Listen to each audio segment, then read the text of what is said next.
Welcome back to Doctor Who's Review. I'm Alex, I'm Fitz. and today we are looking at the Seventh Doctor story, Ghost Light. It was the third last classic era story, came right after Remembrance of the Daleks, which we have already looked at. Um,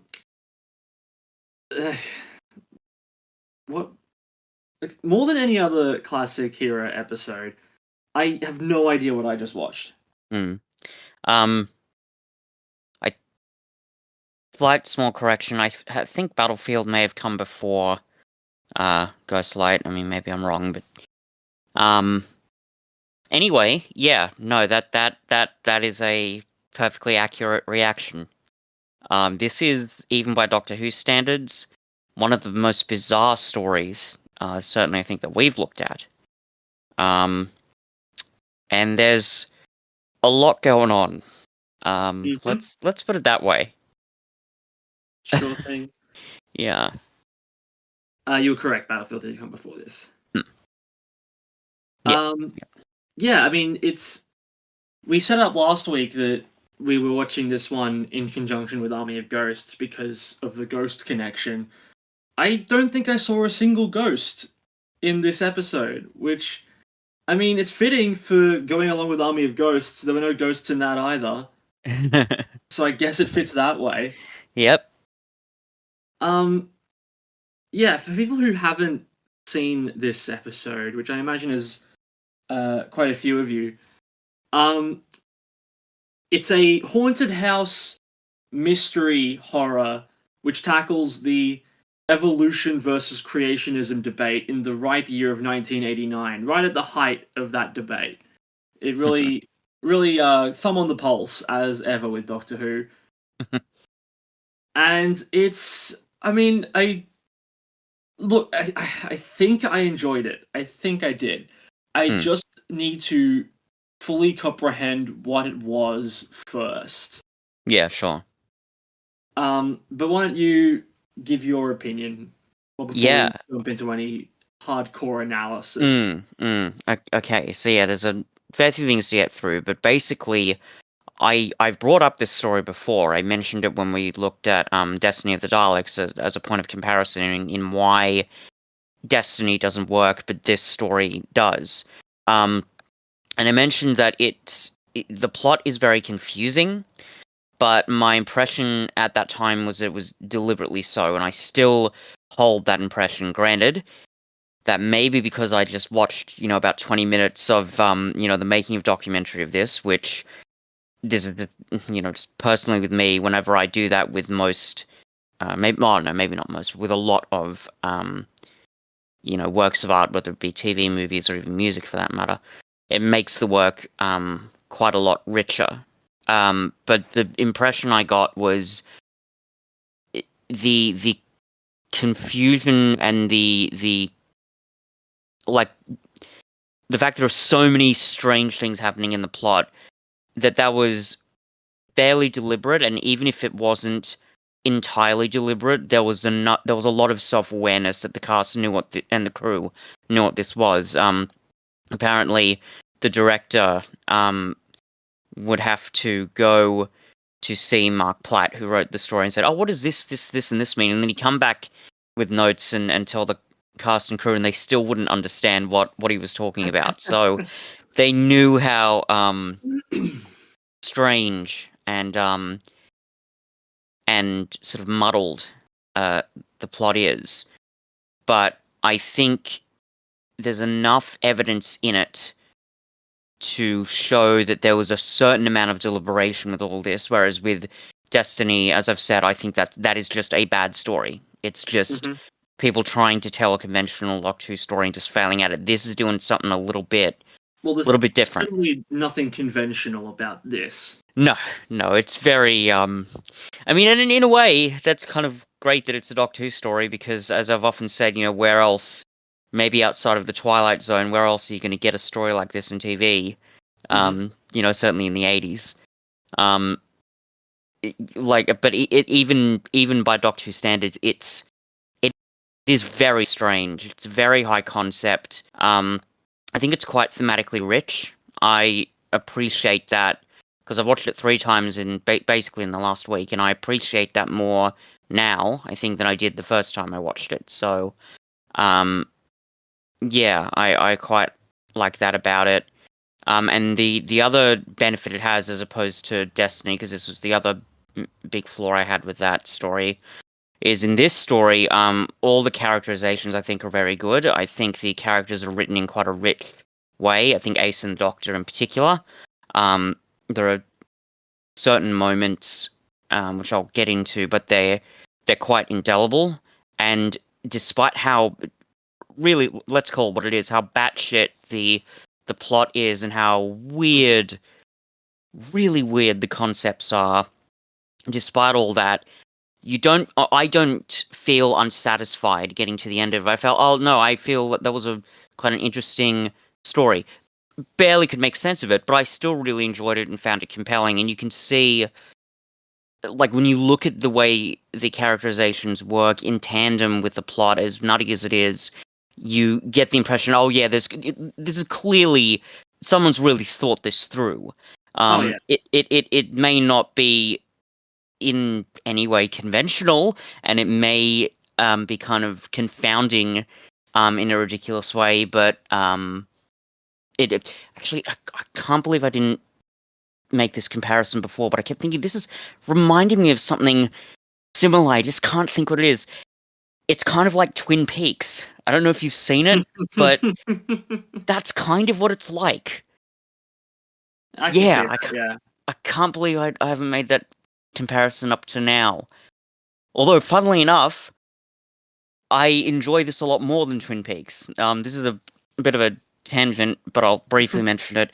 Sure. So, I I don't like Twin Peaks, the original series. I understand how innovative it is and how groundbreaking it is, and I can appreciate and respect it. It has literally put me to sleep watching that show. Normally I'm fine with super weird, surreal stuff, and I do enjoy David Lynch's work a lot, but man, I have struggled with that show. Having said that, I love Twin Peaks Fire Walk with Me, the movie that is actually often hated by many people. I thought that was quite good. In any case, yeah, this is what this story is reminding me of. There's so many weird plot points that really, I think that even David Lynch would feel slightly confounded. And this is a guy who's deliberately said that it's finding out meaning in works of art, and certainly in his films, isn't important. So that's what we're dealing with here, and it's also all crushed into, basically what's a 75-minute story. Yeah. So yeah, that's my basic thoughts on it. So confounding, strange, confusing, but quite rich and enjoyable. And I I. can't, So you finish first. like I said, I can't believe I hadn't made the David Lynch comparison before Sure. that, Yeah. because it was on the tip of my tongue. I'm like, this is like something I know I'm gonna get it. And I'm glad I finally made that comparison, because I think honestly that if anyone listening to this podcast has ever watched Twin Peaks or David Lynch movies, that's actually going to be a very useful point of reference, because that's how bizarre and batshit the plot is here. So there it is. What I'm going to do here is I'm going to buck tradition ever so slightly. I'm Mm. going to read the plot synopsis first and Yeah, then sure. jump into timescale stuff, just because Mm. I think that's going to be very helpful for Yeah. many reasons. So, the Doctor brings Ace to Gabriel Chase, an old house she once burnt down in her hometown of Perivale. The year is 1883, and the house is presided over by Josiah Samuel Smith, who turns out to be the evolved form of an alien brought to Earth in a stone spaceship that is now in the basement. Others present include the explorer Red vs. Fen Cooper, who has been driven mad by what he has seen there, and Nimrod, Smith's Neanderthal manservant. Smith intends to use Fen Cooper's unwitting help in a plot to kill Queen Victoria and restore the British Empire to its former glory. His plans are hampered by Control, a female alien whose life cycle is in balance with his own. Ace inadvertently causes the release of the spaceship's true owner, a powerful alien being known as Light. Light originally came to Earth to compile a catalogue of its species, but on discovering that his catalogue has now been made obsolete by evolution, he decides to destroy all life on the planet. He disintegrates when the Doctor convinces him that evolution is irresistible and that he himself is constantly changing. Control, meanwhile, has evolved into a lady, and Smith has reverted to an earlier primitive form. They live in the spaceship along with Nimrod and Fen Cooper, heading for new adventures. Yep. So all that happens. Yep. It's bizarre, to say the Yeah. least. That's Um, very true. uh, and apparently, these wild swings are well respected by the larger Doctor Who community because out of 171 votes on the timescales, this has an average rating of 8.4 and is the third highest rated Seventh Doctor story. I mean, I kind of believe that, I suppose. I get maybe I would put it slightly lower, but that's only just because we don't do things by halves. Mhm. So, but that feels even if we discover any further flaws here, and if I were to disagree with it, that in terms of the consensus, that does make sense to me. I think there are two things this episode does really well, and it's the the character development for Ace, Yep, for sure. and it's also just the fact that it is taking such intense swings for what a Doctor Who episode can do. Yeah, I'm not sure how well those two elements mesh with each other. sure. Because as good as it is that Ace is getting a bit focus here, and Mm, as rare as I think it might have been for Classic Who to really delve into a companion's past and have mm, them deal with something like this, it doesn't really factor into the plot in a big way. It's really just mm, like a vessel to get the Doctor there. mm, Um, mm. Sure. so I wish that those two elements had been a little more cohesive with each other because the Ace Mhm. stuff for a significant bulk of the episode takes a step back. Yeah, sure. To the point where the first time she has her big panic attack in episode 3, I was there going, well, hang on a minute, she's been fine up to this point, like she's been able to keep it together. Why is this all of a sudden the moment where she can't take it anymore? Well, I mean, But she has some other moments, like when she just discovers that moments, it's but just, Perivale, and you can kind of that tension I think is there throughout. You can feel okay. There's obviously, I mean, obviously there's a trauma here going on. But I think it's a bit more woven into the plot than you may be giving it credit for. Having said that, having her be, to get to that big confrontation, panic attack moment that late in the story, yeah, that's admittedly a little surprising, I suppose. I mean, it also I think would have helped a bit if Ace had been more involved in the resolution of the whole thing. Like if the plot, Mm, if it was surrounding her, either coming to terms with what she'd done and not, you know, holding it back yeah, any sure. longer, or something else. But it doesn't really have anything to do with that. It's more like she learns what happened in 100 years prior to her burning the house down, Yeah. and then goes, "Oh, okay. Well, I guess it's good that I burnt the house down." Whereas I feel like it would have been a far better plot to have her instead, rather than being like, okay, I guess it was good that I did that. Instead, her Mm, be, it's a thing that happened, and mm, I'm not afraid of my own past anymore. mm. I wonder, if they did that right, if she sort of helped to sort of vanquish the evil, the presence in the house that she feels in 1983. This may be reading into it a bit too much, but if she did that, would she then not have felt the evil presence in 1983 and then not burnt the house down, therefore making like a considerable disruption to the timeline? Again, maybe I'm Sure, reading a but bit into that, I think but there's a way that I think Ace could have been more involved in this mm, climax without altering history. yeah, sure. That Um, there's and it yeah, would have in a way been more even thematically a bit more satisfying to sort yeah, of see her sort of come full circle, and have her in some way sort of defeating the antagonists and the problems that they were facing. I think that element I still enjoy it quite a lot, and I think it works quite well for me because it is as linked in as it is with theme. yeah. Again, as you say, maybe not as much as it could be, but the way I view this story, the big overarching theme of it is about the passage of time and how people handle it. Because you've got Ace who's trying to run from the past. You've got Josiah who's trying to run, I think, from the present into a warped, twisted version of Yeah. the future he's trying to create. Um, a horrible weird imperialist Yes.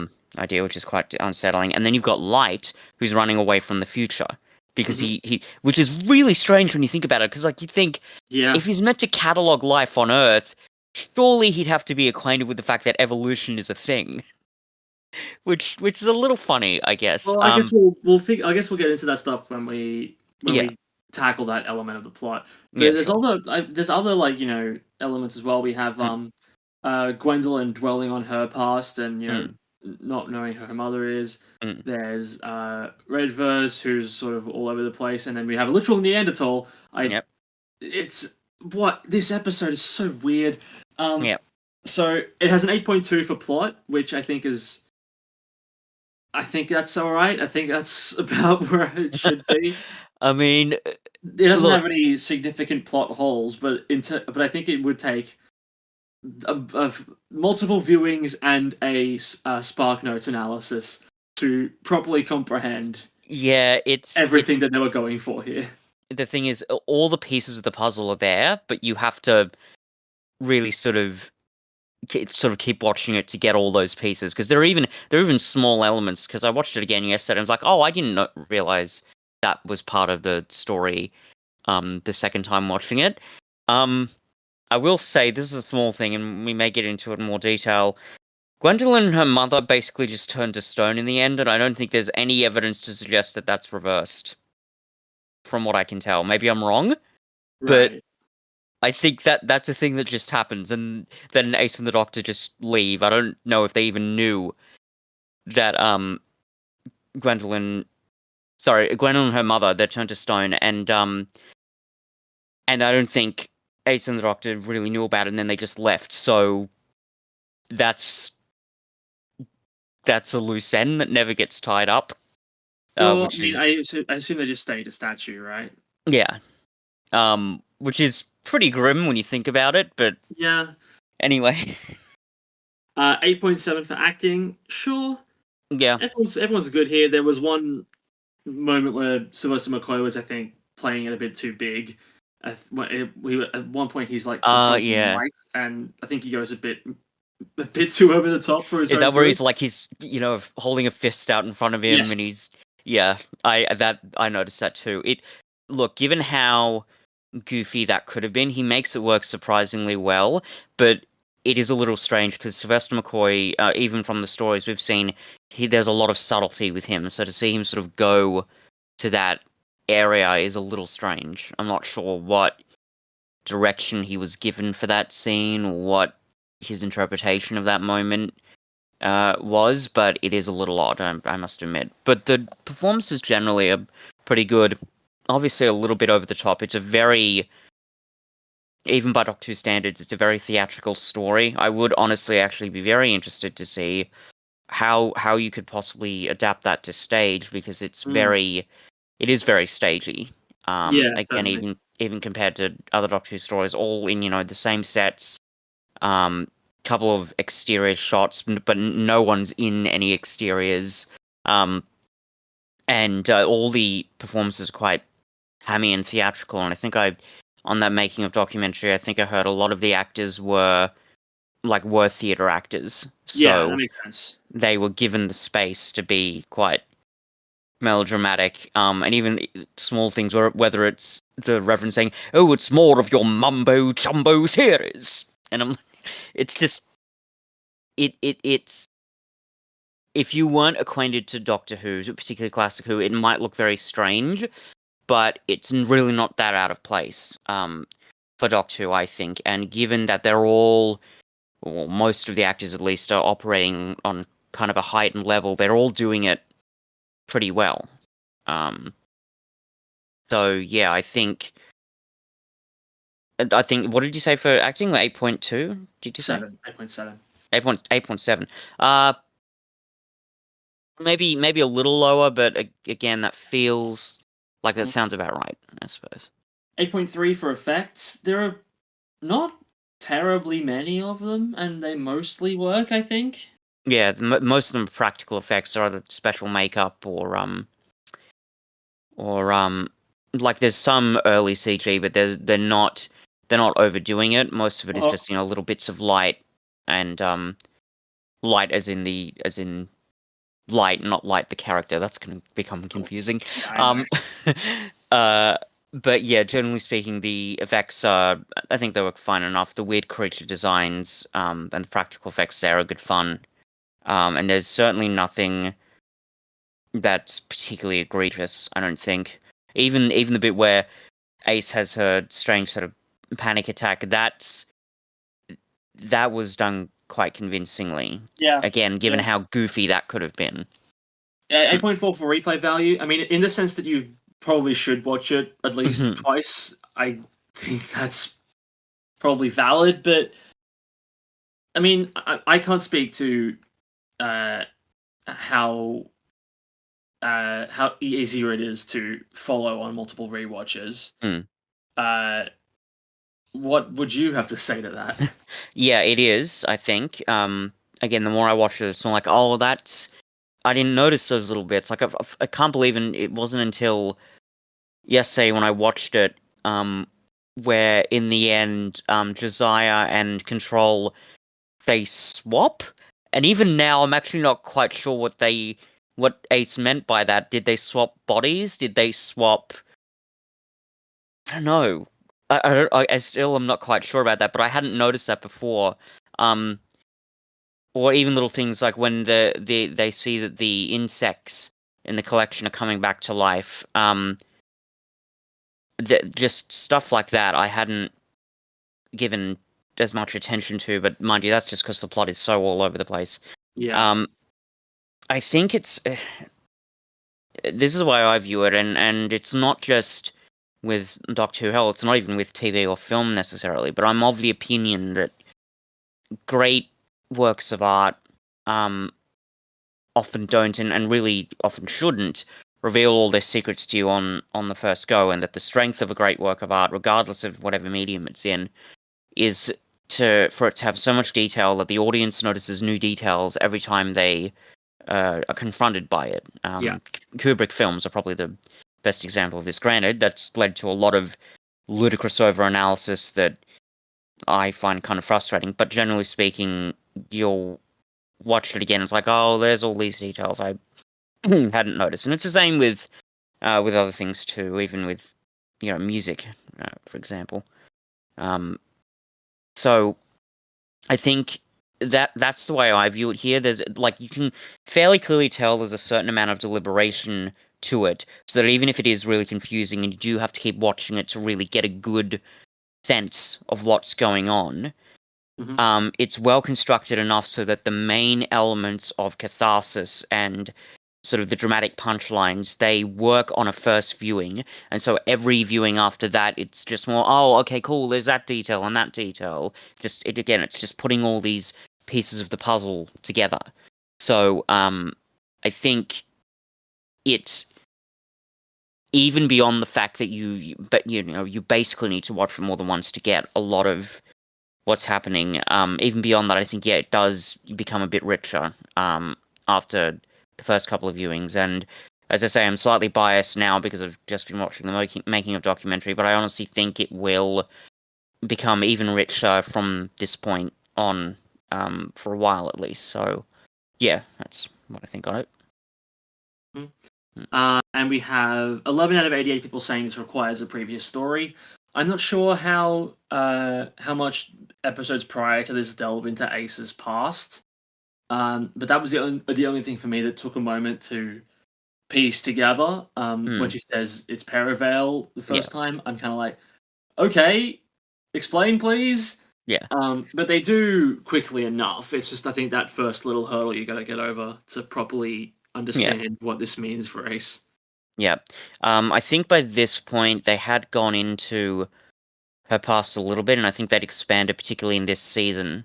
Especially I think with Curse of Fenric. That's a whole other thing, but um, I think they had got into it a little bit, but this is the most that they'd explored Ace's backstory up to this point. Um, so yeah, might be a bit confusing, but as you say, you get a pretty good gist of what's going on, and especially how Ace feels about the situation. You get a good gist of that fairly quickly, I think. So in that sense, it might be more useful if you'd seen previous stories, but um, it's and maybe it is to the point where it's necessary, but it's not as necessary as it could be. Beyond that, though, I mean, how would you feel if you showed somebody this and this was their first Doctor Who story? I that on that day that that happens, that's the day that I decide that I'm putting into action my supervillain master plan to make everyone hate Doctor Who by showing them something that would confuse them out the gate, so that they were put off from watching any more of it. I would. No one should watch this as their first Doctor Who experience. No one should.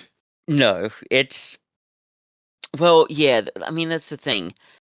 It's certainly possible. I think if you were to watch this and you'd never seen Doctor Who, it could make you really intrigued and think, "Oh, this is really strange and wonderful and interesting. I want to know what this show is about." But it's not Mm, a terribly great reflection of certainly what the best Doctor Who stories are, because the stories in even in classic Who, as meandering as they sometimes can be, they're still pretty well constructed. We've already seen this with even longer stories, 6-part, 7-part stories that have yeah. pretty well constructed plots.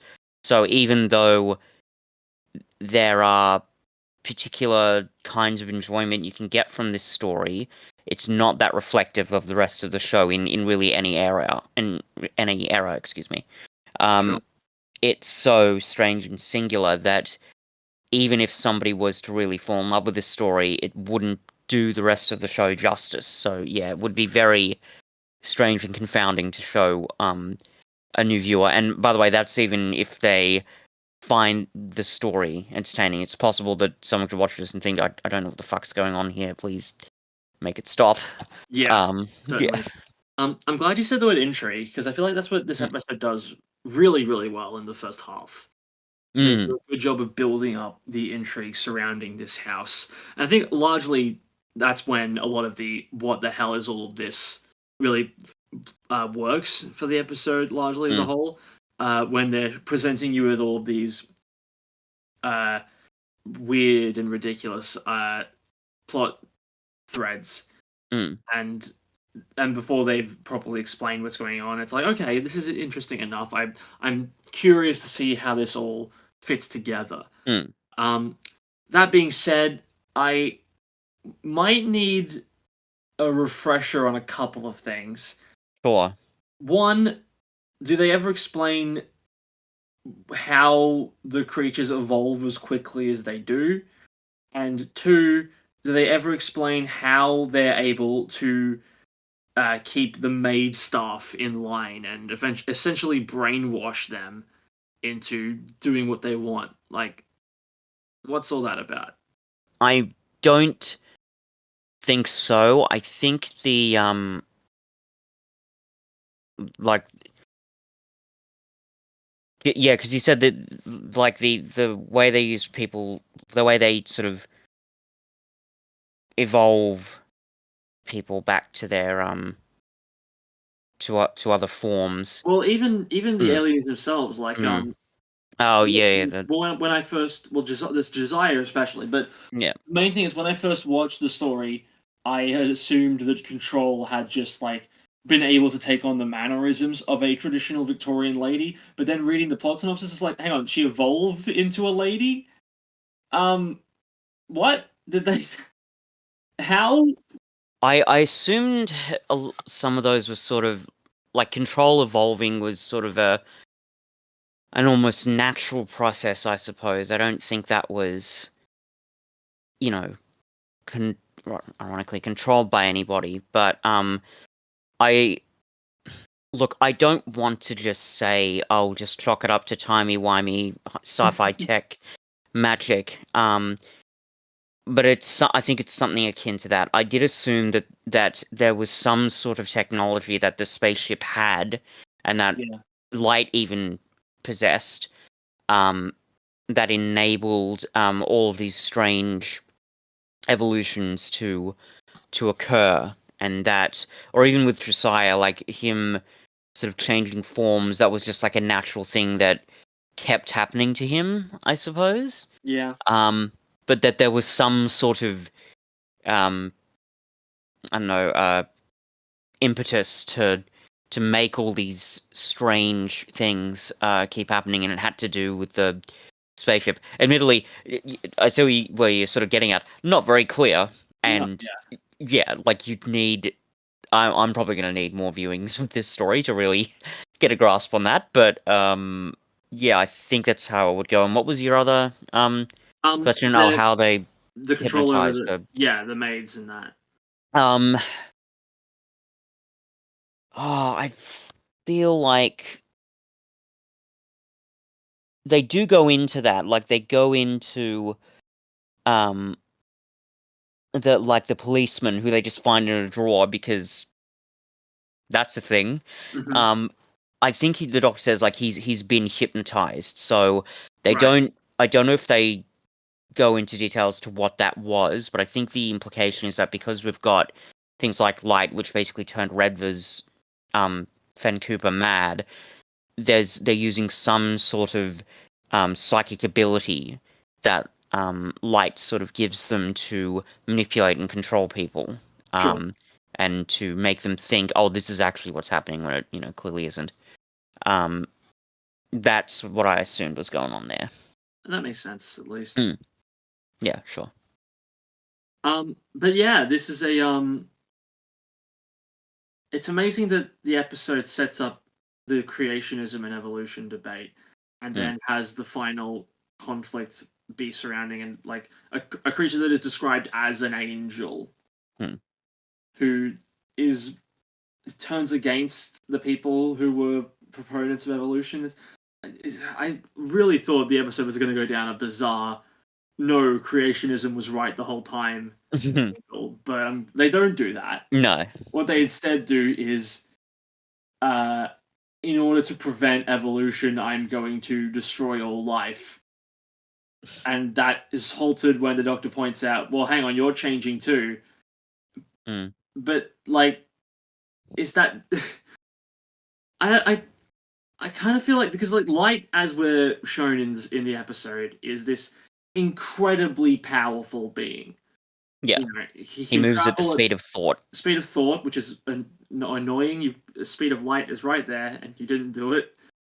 I thought it Um, was. I thought that they did that because that would have been too on the nose if they said that he moved at the speed of light. I mean, I think they're already taking a risk calling him light because he sure. often manifests as a bright light. So, and the speed Mhm. of thought that kind of ties into what the doctor says because, like, oh, everybody changes, your thoughts change, So yeah, change is inevitable. So I think that was the idea.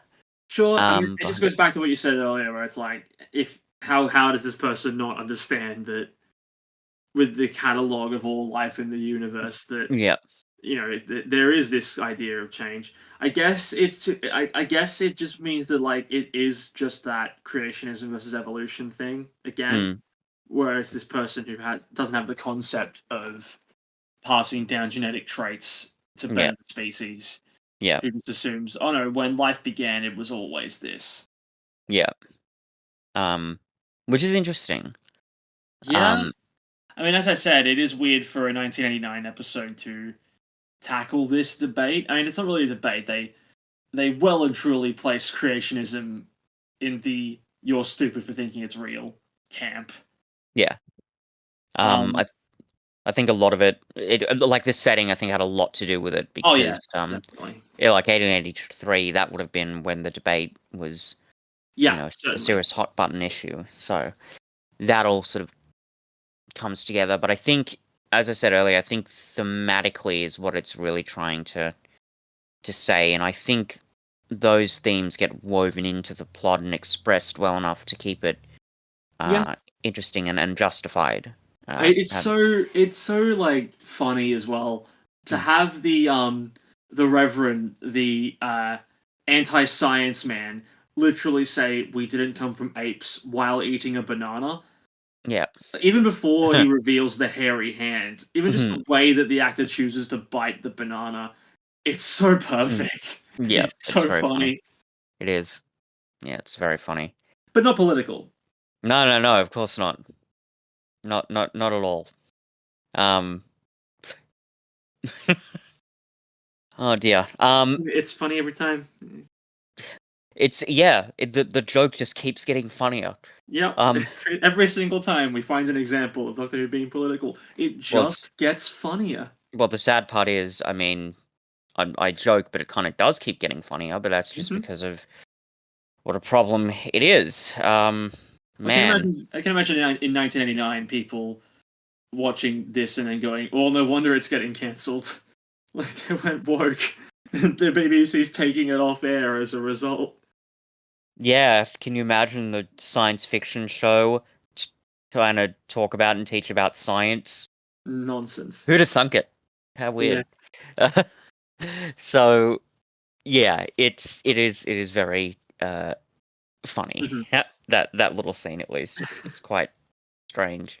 Um, It's interesting that the episode chooses for a bulk of it its primary antagonist in this very fantastical setting of this haunted house. Um, strange things around every corner. A Neanderthal in the house as well. A creature locked away, a bug-eyed monster, literally. And the plot that they choose for its main antagonist is I'm gonna assassinate Queen Victoria. yeah. I mean, you talked through it earlier. I guess it fits in with the whole past, present, future kind of thing. Mm, But like, it's still a weird choice to initially make, purely because I it think is it's like, strange. well, it's also just so disconnected from anything that's happening in the house. I think a huge part of Mm, what makes this story really good is the fact that it is so self-contained to yeah. this mansion. The idea that there's this one weird house in 1883 where a whole bunch of weird stuff happens. People know not to go there at night. I'm not sure why people are there during the day. I guess just to dossier it up, make it look Mm, nice, or whatever happens at night. Like, what's the purpose of the house? Like, why are there people there who like? Because there's that person who serves Ace breakfast in bed at 5 o'clock. mm, She seems to have like a regular job there because we saw her in the opening scenes as well. mm. What is she doing there? Um, I don't know, to keep the ruse of it being just your average, creepy Victorian house, I suppose. I guess Um, it seemed like she was like very unaware of any of the other goings on. I mean, I don't know, maybe that's just an effect of the hypnosis. So, because I you guess. assume you assume that they must have hypnotized like everybody who's working in that house in order to keep it Yeah. functioning. Um, Well, mm, but like if the I guess it's just a choice then that they don't activate until 6 o'clock. mm. Yeah. Well, that kind of would make sense a little bit because you've also got the policeman who they make it clear he was meant to investigate a murder in that house 2 years prior, so he's Right. presumably been in there the whole time. I guess. Or Yeah. at least has been in the house Hmm. that whole time. That admittedly was something that they weren't entirely clear on. So, yeah, I guess we'll deal with this. So, first off, random policeman in a drawer, and the doctor doesn't seem to be that phased by it. I don't know whether it's because in all these troubles, and especially this, like that far into this story, he's like, yeah, nothing's really going to surprise me anymore. But that was very strange. Especially because, like, I think it's linked to the fact that the insects are sort of waking up. Yeah. So he does too. So has he been like asleep for 2 years? Is that why he eats so much food when he wakes up because he's just that hungry? If that's true, did he not die of starvation? Again, it's just very it the way it works in the plot, you can just assume that okay, I can just chalk it up to weirdo sci-fi tech magic thing, and it doesn't ruin the story for me because there's enough context to get to it, but they are I think really pushing the limits of the logic, I think, to the edge with the story. Um, because as you say, there's just so many, even after multiple viewings, there's just so many unanswered questions. Um, and as I say, if it was, like a really bad serious plot hole, I'm sure we would have noticed it, but you have to sort of suspend your disbelief a little bit, and to a surprising degree. Well, I think that's part of why the first half of the story works really well in that regard, because Mm, they establish so many weird goings on and mysterious things. The fact that like they don't all resolve, you're not thinking about it instantly because again, mm, it throws so much at you early on that you're thinking, okay, they'll explain all this, and then they explain some of it, the important stuff anyway, mm, and you're left going, oh, okay, and then every now and then you're like, hang on, what about this thing? What about this thing? I mean, it's good to know that at least the writer had a handle on what he was trying to do. Um, I mm. I wonder how uh, rambling those notes were to the director. Well, it's very interesting because I've read a bit on the TARDIS wiki and having just watched the behind the scenes thing. There are some bits of information about this story and how it was made that was interesting. So, um, basically, this was meant to be a whole nother story, and it was meant to be set on Gallifrey, intriguingly enough, which Huh. actually kind of explains some of the stuff, I think. But it was decided to scrap that plan because it would reveal too much about the Time Lords. Um, Right. so they went with this, Earthbound story Well, instead. it's interesting they did that because I think the Mm, last when we talked about Remembrance, mm, I mentioned briefly that this was the period of the show where they were starting to set up this new mystery regarding the Doctor's past. yeah, Um, with the Cartmel master plan. yeah, that whole thing. Yeah, So I yeah, wonder if that if this was meant to be a Gallifrey story initially, I wonder if that was yeah, gonna yeah. tie into that. I think it was. Yeah. Uh, it may have been Andrew Cartmel himself who, because he was script editor, who said to, redo it as more of an Earthbound story. I'm not exactly sure what the long term plan was there, but yeah, I think it's yeah, like it certainly was meant to be a Gallifrey story. The idea was the story was going to be called Lung Barrow, and that name is the name of the Doctor's ancestral home. Like I think it's like a house or a manor on Yeah. Gallifrey, and we were meant to go there. And the whole thing with Ace's trauma, that was actually meant to be the Doctor's trauma, originally, which is quite interesting because I don't think like I cannot think of any moment um in the show's history up to that point where they would have delved so deeply into the Doctor's backstory. I mean, that sounds like something straight out of the Moffat era, when you think about it. So it's kind of strange that they didn't go there, and it would have been interesting to see what would have happened if they did. I think Lung Barrow wound up being a novelization that I think was actually written Yeah. by Mark Platt. Oh, Um, okay. yeah, who wrote the story. Also, according to the TARDIS wiki, I just took this down. It says that Platt was one of only two writers in the entire history of the series, the other being Andrew Smith, to have a script accepted with no professional writing experience whatsoever and no background beyond fan fiction. And I've wrote I've the second sentence after like that quote I've written here. This comes from the TARDIS wiki, and perhaps explains the bizarre plot. Now, Maybe. I don't want to say that, but Well, I mean, it really mm, kind of like as I was watching it, my main thought was this really feels like an episode that the writer wrote assuming everyone else would just instantly understand what he meant without putting in the legwork to like get that across the line. mm, And that weirdly is a camp that a lot of bad fan fiction falls into as well. Not that yeah, this is bad, but like, no, it, but there's it's always a a similar risk. thing. Yeah, especially first time writers, they often go, I know what I'm trying to say, therefore everyone will. Yep, yep, No, that's not the case. yep. Um, and again, when I read that, I'm like, okay, that's starting to explain quite a lot. Yeah. Having said that, given that that's the case, um, at the very least, this could have been much worse, and at Mm. least it was engaging. I'll Yeah, it was I certainly was not looking away as much as I sometimes do. mm, You know, I wanted to know more. I wanted to understand Ghost Light and yeah, really be like, what are you trying to tell me here? I want to I want to know more. Give me more. yeah, On that note, I wish this had been. I mentioned briefly mentioned it up top. I wish this was a better character study for Ace. Um, mm, that being said, because I don't think there are many character studies for companions in Classic Who beyond things like Earthshock and like episodes that really you know, are designed around that, like a companion departure episode. I, yeah. They're from what I've seen then anyway, they tend to be a lot more like they do their thing in the episode, and it doesn't really pertain to yeah. them.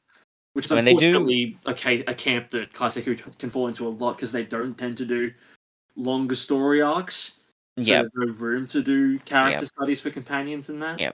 This, I mean, there are certainly great, sort of deep character moments, and all the characters are written with a maybe not all the characters, but for the most part, the characters are written with a certain layer of depth. But in terms of Yeah, deliberately exploring like their backstory and how that all sort of fits into the bigger narrative, those moments are rare, and they're not.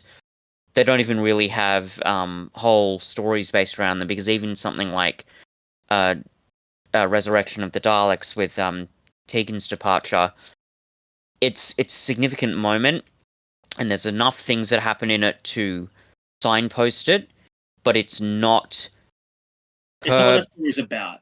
Yeah, it's not her being fed up with the Doctor isn't as significant a part of the plot as it could be, and it's certainly not as significant as Ace's backstory is here. And I think the Seventh Doctor stories, especially this final season, this is when some of the broader narrative arcs would start to really come in. Um, again, they expand more on it a little bit with Ace's backstory in Curse of Fenric. Um, but yeah, like you're not wrong to point out that these sorts of characterizations, they are quite rare, and even when they show up in Doctor Who, certainly previously to this, they're not they're not as explored as they would be in even more conventional narratives in modern day storytelling. So it is quite interesting in that sense. On top of that, it's also just this is also just a really good Ace episode in general. Yeah, You know, she's doing what Ace is wants to do, but there's enough uh deviation here to make it interesting as well. Like yeah, I don't think we've ever seen her this out of her element in terms of uh being put together. yeah, She's normally very like uh she normally sees something like strange and goes, "Oh, okay, what do we do, Professor?" And like just very like take someone on the chin and be like, "Okay, yeah, sure, this might as well happen." But this is the yeah. first time we see her like really out of her element. Which is very interesting because so like in terms of like what you and I personally have seen with Yeah, Ace so far, yes, I think that's true. She seems in a way sort of more comfortable in the strange alien worlds, even if they are terrifying and awful. Even with something like Happiness Patrol, she's taking a very deliberate initiative.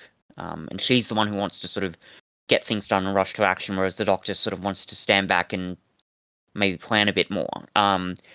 So it is interesting to see that, of all the places that she's going to feel out of her depth, it's going to be Earth. Um, mm, Granted, there are reasons for that. One, yep, she's got that trauma, which is obviously impacting her characterization.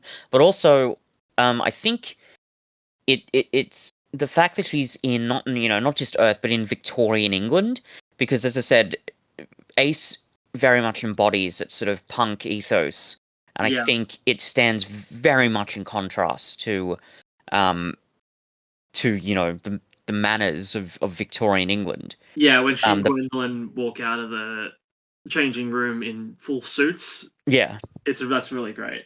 yeah, um, and I think it's sort of she finds that confrontation against her rebellious spirit very stifling, and when you combine that with the trauma that she's experiencing, it makes sense that she's as sort of as unsure as she is here.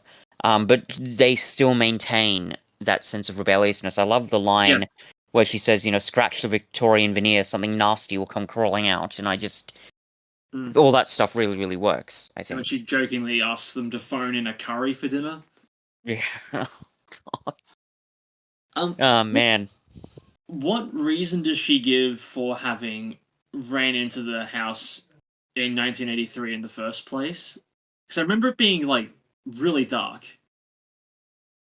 I think she said that her and a friend went exploring. Hmm.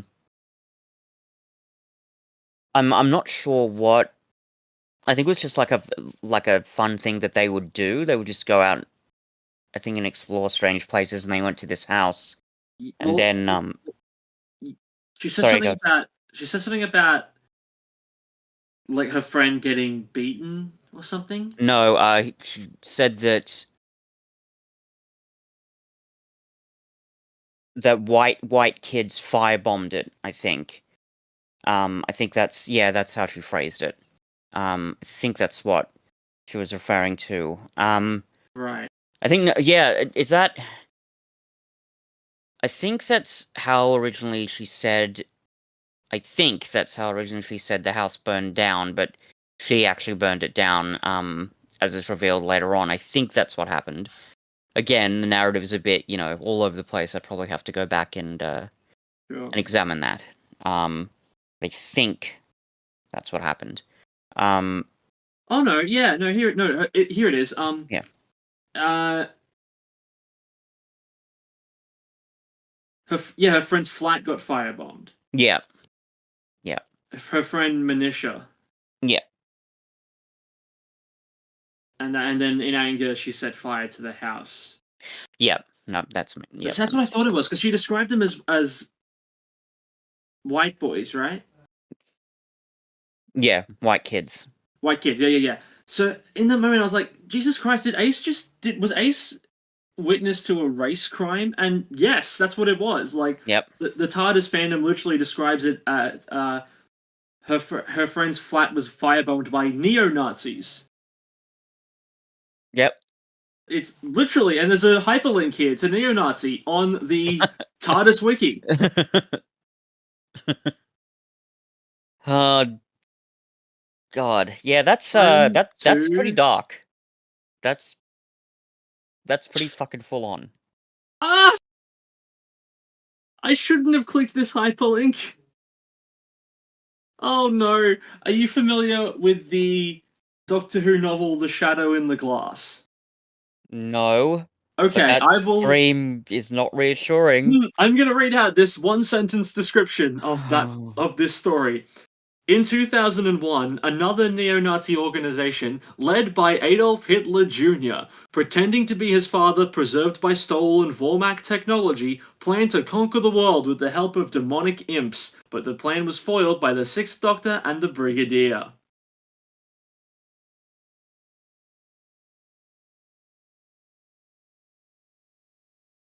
Are you still there, or has your brain exploded? It's currently pouring out of my ears. Huh?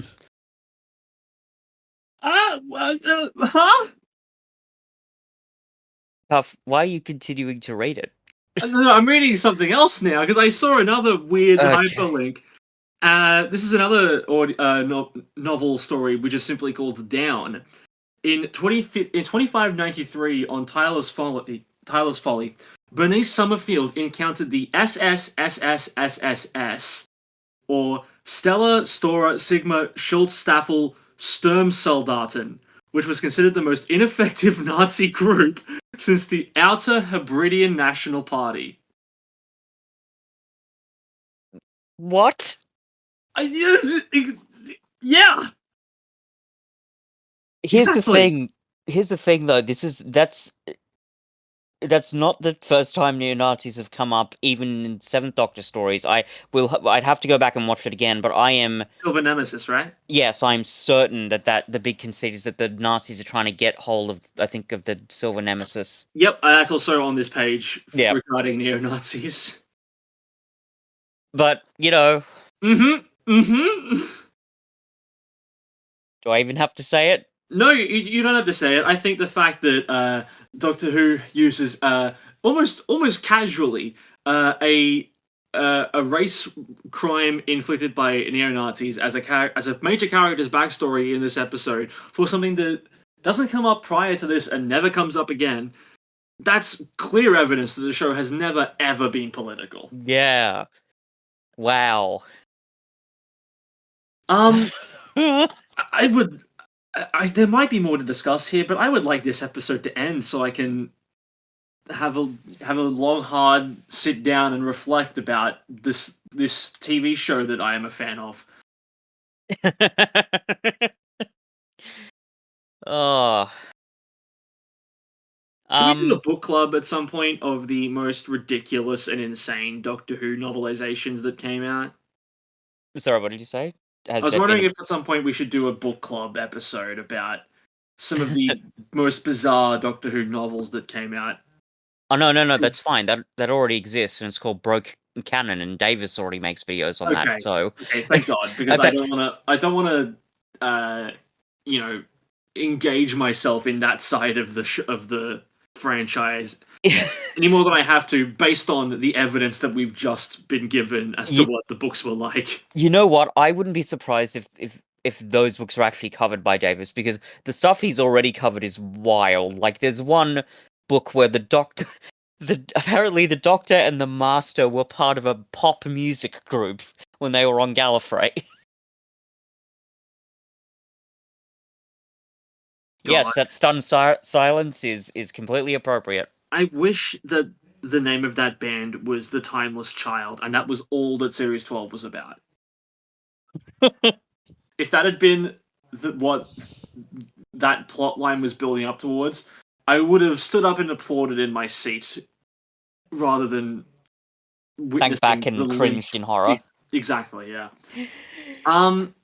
Is there anything more to say about Ghostlight? There are a few things that I've Okay. got here. I'm just gonna quickly go over some of them. Happy 60th anniversary, Doctor Who. What the hell are you? Oh, it's Anyway, go on. yeah. So I've got quite a few things here. Revealing the presence of the spaceship at the end of part one seemed a bit premature to me um, because it's, like a horror set story. I felt like you'd want to keep the tension going a bit longer. But on the other hand, there's so many batshit twists in the plot. It really doesn't matter in the end. Sure, and I don't think you can wait too long to reveal it anyway, because you need uh, all of episode 3 to be about light, and you can't really push Yeah. this reveal back any I mean, further than you maybe if have. it was a 4-part story, they could have done it, but it wasn't. So Well, I saw that consensus about adding a fourth episode might have given them more time to explain some of the unexplained stuff. hmm. But I worry at that point that this becomes too slow and too uninteresting because a huge strength of this episode is the fact that it just does not stop. Yeah, it's very similar to Happiness Patrol. Very Yeah. fast pacing. It's like literally a thing happening every feels like every 2 minutes. Yeah. Still manages to get nice quiet moments of good characterization in there, but Mm. yeah, And also some inexplicable moments like Gwendolyn singing a happy song at a piano for no discernible reason. hey, it was a fun little ditty. It was, and I assume they were going to be using that to undercut all of Ace's trauma dump and to make it even darker, but they don't really. They just stop halfway through her explanation. That's part of Mark Platt's genius. Oh, we Tough. can't Why can't comprehend Yeah, the why can't you just accept it? us mere mortals who Look, cannot dare to fathom the inner workings of Mark Platt's mind. look, We know that Light was a Mark Platt insert, right? That was him putting himself in the world of Doctor Who as a form that only he can understand, this higher being who sees all and knows all.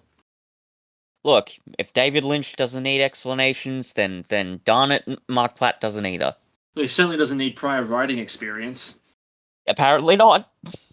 Um, yeah. What else have I got down here? Uh, Weird little detail. Mm-hmm. So the control reads the times, I guess. The control That reads the times. Oh, yeah, yeah. yeah, yeah. right at the beginning. I mean, maybe that's meant to be part of the characterization because she's trying to become, more human. Trying to But be ladylike. yeah, that was very bizarre. I didn't even think about that until you brought it up. I should say here, I really like Control as a character. Her journey is yeah, really she's quite good. interesting to watch. Her actor does a fantastic job as well. Yeah. Sharon Deuce Hmm. is very good in this role. Yeah. Yeah, she is very good. Um, There's also something great about the way what's his name? Redverse Fern Cooper rather, the way his ending comes about. Because it's really nice. Like he regains just enough of his sanity to want to explore the universe, cataloging all of its life. It's very in character and it's very nice for him. yeah. Yeah, like pretty good performances all around, I would say. Yeah, definitely. Um, the bit where the doctor fucking says to Ace, "Be quiet, noble savage." I'm like, okay, this is what we're doing, isn't it? Is it? I Look, mean, it's a it's the way I interpreted that is it's the Doctor making fun of the way that yeah, people of Victoria times would see someone like her. Like he's not yeah, actually calling her a savage. yeah. It just the language of it just sort of bristled at me a little bit. Sure. Um, and I mentioned it before. The Seventh Doctor can be quite, I don't know, not mean, but very sort of controlling, I suppose, which I assume is part of his character, but it does get uncomfortable at certain points, and I think there are a fair few moments in this story where that crops up. Also, the reason why Ace and the Doctor are there in the first place, now I could be wrong, but the way I interpreted it was that the Doctor, like, deliberately took Ace back to this house, Yes. like, yeah, to help her confront her trauma, but that seems to be kind of a shitty thing to do. Having said that, Yeah, they do address that because they Ace do. Yeah. quite rightly says, "I'll do it on my own terms," which I actually Yes. really like that confrontation. I think it would have been nice if the Doctor at any point apologized for it. Yeah, that would have been good. Just Uh, one last little like, this wasn't cool of me to force uh healing on you, and I'm sorry. yeah, yeah, um, But yeah, hell, it's not that bad because if this was the Whittaker era, the companion would have apologized to the Doctor for snapping about it. I'm sorry I yeah. was harsh on you, Doctor. You were Well, right. I needed this. You're awesome, and you're the best ever. We're a well, fan. that's kind of the thing, right? And it goes back to a couple of things that we've either know or have even addressed on this podcast. So one is, one of the big problems that even JXI points out with the 13th Doctor's character is the Doctor is always right. There's literally a chapter in JXI's massive video on the fall of Doctor Who about that. And when I watched them, like, wow, man, they're so right. This is Hmm. really, really bad. Because it's not even the fact that the 13th Doctor does really shitty things. I mean, it's not great, but as long as you frame that in sort of an ethically responsible way and show the flaws, that works. But Yeah, they Chibnall's just just don't. not interested in doing that. Hmm. It's really bad. But here they do recognize the flaws. As you say, it would have been better if they sort of made that sort of characterization come full circle, and the Doctor really had to confront some of the shitty things that he did and does generally. But at least, like, that sort of moral ambiguity, at least that gives the audience space to realize, oh, actually, yeah, Doctor, what are you doing? This is really kind of shitty. Do you maybe Hmm. want to step back a little bit. And it also Certainly, goes to yeah, something else that you've pointed out, which is in Remembrance. He is kind of the grand manipulator. yeah, Um, and that gets shown here too, that he thinks he can just control people's lives and decide, yes, Ace, I know you're traumatized by this, and I'm going to decide how you confront that trauma, which is kind of a shitty thing to do. So I think it is quite consistent in that sense. Now, it's possible that that may go back to, as you say, the Cartmel master plan. I don't know what the overall story arc was meant to be. I think there's quite a lot of, untied loose ends. yeah. I think most of it ended up on the cutting room floor. Yeah. But again, it maybe also goes back to the fact that this story was meant to be lung barrow originally, and was the Doctor's trauma that was meant to be confronted. So obviously something's just happened in the production process where ideas have been tossed aside or rearranged to make it all work. Um, Well, this also back to hmm, what you're saying about remembrance. This also continues a pattern of the Doctor largely dealing with conflict or the problem off camera. mm, Because quite a lot of this episode is like Ace going, "What are we going to do about this?" and they're not doing, just be patient, or I've already sorted it. And then yeah. when we get to the whole like Control being like, the Doctor promised me my freedoms, Mm. and be like, well, did we ever see that? I don't think we did. Um, We never saw that negotiation between the Doctor and Control to get her on side. There's a lot of lip service paid to it, but we never actually see it happen, right? I want to say we did.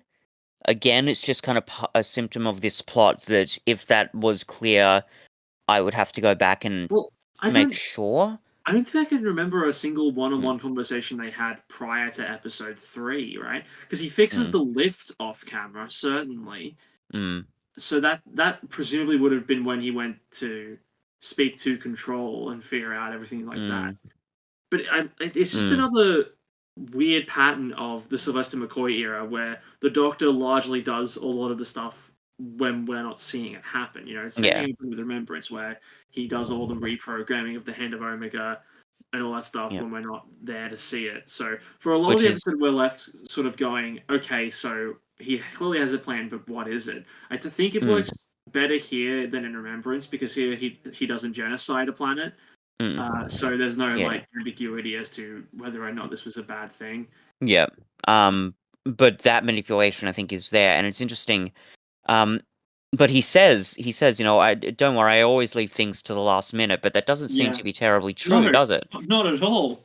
Um, when you put it all together, this in combination with Remembrance, and it also is in contrast to something that's been established with the Doctor prior, which is that the Doctor is often at their most effective and dangerous, as they say, when they don't know what they're doing. Yeah. Um, and that would be explored even later on, particularly with Christopher Eccleston's era. Um, so it is interesting that it's in contrast, and it's not so in contrast that we're wondering, oh, who is this person? This isn't the Doctor. It still makes sense, but it's just very strange that this is the tack that the writers were taking throughout this Doctor's run, um, and that element of manipulation and doing things off camera, um, that it's still being maintained here. And I don't know, because I don't think there's a lot of it in Happiness Patrol, but we've already seen, a keen example of it in Remembrance, and it kind of is here too. And I must Yeah. admit, even the idea of the agreement that the Doctor and Control have made with each other, now that I'm thinking about it, yeah, I don't think there's a moment where we actually see that happen. I think the by the time Control says, remember the agreement we made, I think I just assumed, oh, like there's so many wacky things on the plot. It's like, oh, I probably just missed it. Probably wasn't paying attention. That's fine, Mark Platt. I'll trust you and your bizarre writing instincts. We're already 2 episodes in. We're already along for the ride. Doesn't matter. So Can't believe yeah. Mark White gaslit you like that. Never seen that happen before. I've never seen a TV show gaslight someone like this. It's amazing. Oh boy, only in Doctor Who. Um, yeah. So, the last thing I will mention, Yes. I like the Doctor's final line of "Wicked," and the reason why Mhm. is not only is it kind of fun, but it's in considerable contrast to when the Seventh Doctor says "We're Ace" to Yeah, I Ace. knew it. I knew it. As soon as I heard the Seventh Doctor say "Wicked," I went, he's gonna like that more than "We're Ace." Of course, I like that more than "We're Ace." That line was fucking awful. It was so dumb. It They was accomplished similar things, right? not really. In my view, I mean that line of "We're Ace," it like you could see what they were trying to do and how sort of maybe there's a similar intention between what both lines are doing, but they're not, you know, having the same effect remotely. Because "Where Ace" is such a a dumb and on the nose uh pun, which is just really, really annoying. It doesn't really do much with the characterizations, in my view, because that's like the most serious and real no really the most contact that Ace has with the Seventh Doctor in the Power of the Doctor. So it's not really building on anything, it's not alluding to anything specific from the Doctor or Ace's past. It's just there to say, haha, get it, guys? Well, not heard, I'm Chris Chibnall, I write funny stuff. Ha da da. Did you see Here that? on the Did you see that Sacha Dhawan came out and said that his Rasputin dance wasn't in the script and he just did it on the set? No, but I'm glad that he did it because that's like that's an iconic moment for me. It, I love that scene. it makes sense that the best thing out of that episode wasn't on the script. Oh, yeah, absolutely. Um, No, but I see what you're saying. I see what you're saying, though. It's where Ace is a pun, and it's very on the nose. Whereas Wicked is a catchphrase, and we all know that you love catchphrases in Doctor Who. well, it works here because having the Doctor I mean, I know, yes, I rendered against the catchphrases. I think it's more and I should have specified this, but I think it's more the when the Doctor has catchphrases. Sure. I just don't find them to be a very catchphrasy character, and when it gets forced in, it just really Well, no, makes you want yeah. to. Wicked is certainly a very naturally occurring catchphrase. Even if you want to call it a catchphrase, I think calling it a catchphrase in the first place is kind of like disingenuous. Well, yeah, I think maybe it's a catchphrase because maybe it's a very sort of 80s phrase. Because Sure, there yeah. are other things like when at the beginning when Ace says, it's well safe, Professor, or she'll say instead of saying brilliant, she'll say brill. Um, and these are things that happen a lot. That could just be a symptom of 80s British vernacular at the Yeah. time, so that's entirely possible. But the reason I think it works here with the Doctor saying wicked is because it's a fun little sort of connection between the two characters. It's the acknowledgement. I don't know, like in a way, it's an acknowledgement of how dark the situation is as an irony. It's like, yeah, this has been like an actually wicked situation, but it's also kind of cool that the story's ended and we got a fairly happy ending, despite the fact that two characters have now been turned into stone. Whatever. So yeah, it's a nice layered piece of characterization. I'm actually just gonna read what I've written here for the note for Right. it. So I wrote the Doctor's final line of Wicked is fun. Again, these characters are not being written at a surface level. This is clear when comparing this final line of the Doctor's to the where Ace line he says in the to Ace in the Power of the Doctor. So yeah, and that in a way that's actually one way I would describe this story. And I was going to say this to you yesterday, but I didn't want to give too much of it away.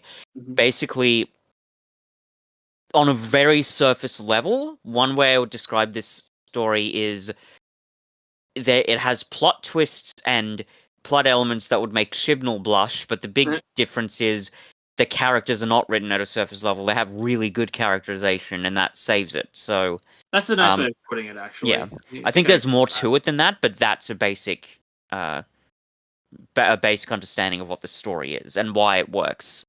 Um, And where would you rank it? yeah, I'm going to give it an 8. I think. Okay. I think it's I because again, I don't mind stories that are weird and don't make a lot of sense. And as I say, I like works of art that don't give you all their secrets to begin with. But I must admit, even watching it a couple more times, it was a bit frustrating.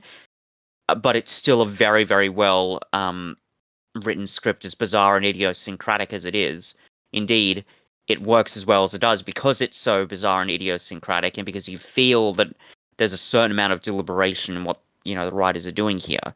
And I think it's a story that will probably grow on me even more as time passes. So yeah, I think some issues, obviously, and certainly in terms of a more casual viewer, this is going to be kind of frustrating. And I didn't, as you say, you'd never show this to a first time Who viewer. But I think putting it all together, a solid 8 for me is where I'm going to rank this. I'm landing on a 7 myself. I agree with all Sure. of that, except I feel like uh, the uh, the cramped nature of the storytelling and the very confusing way the story is told is holding it back. Sure. for me to really connect with all of those really nice thematic stuff that the episode's trying to do. Mhm. And in addition, I think I'm still not a huge fan of the way they squandered the potential of an ace character study, Mm.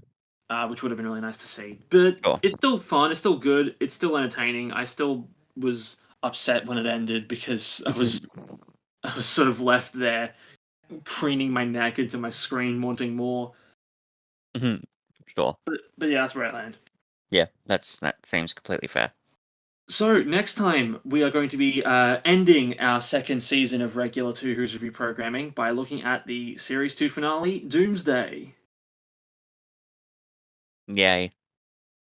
Until then, I'm Alex, I'm Fitz. and ooh, why is it called Ghostlight? They don't say the word ghost once in this. That's just a classic little Mark Platt mystery. Oh, You that's don't true. Yeah, explain it.